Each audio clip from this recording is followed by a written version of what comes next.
So what's up mga reels? So sa ngayon, hindi na muna tayo sasayaw. Alright? So ang gagawin natin ngayon, tatalakayin natin yung classes of fire. So when you are on board the vessel, no, you have to take a training, yung tinatawag na basic training.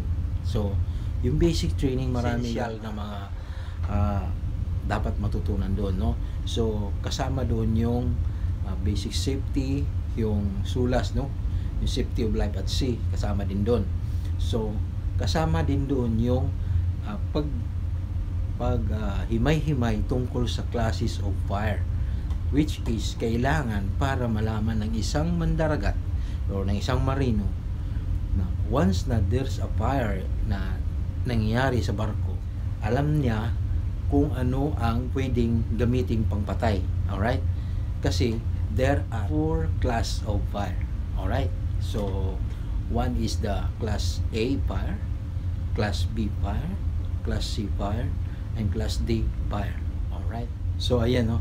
Ang class A fire, yun yung combustible solids, no, na nagiiwan ng ashes, no, tulad ng wood, paper, clothing, yan, yung mga nagiiwan ng mga abo, yun yung class A fire. So ngayon naman, ang sumunod ay class B fire. So ang class B, ito yung fires involved ng flammable or combustible liquids or flammable gases, greases, and similar products. So yan yung class B fire.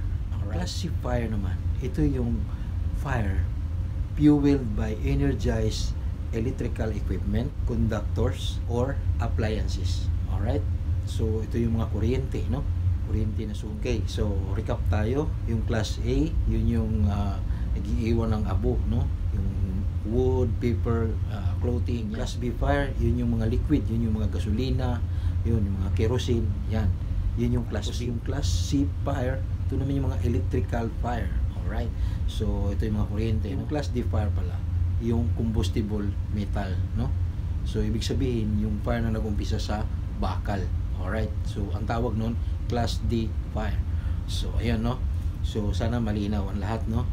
Tapos sa susunod natin na video, tatalakayin natin kung ano-ano yung mga firefighting equipment na pwedeng pangpatay doon sa bawat classes of fire, no? So meron tayong 4, di ba? So talakayin natin kung ano-ano yung mga extinguishing medium na pwedeng gamitin natin doon sa classes of fire na yan. Alright? Stay tuned. Sana may natutunan.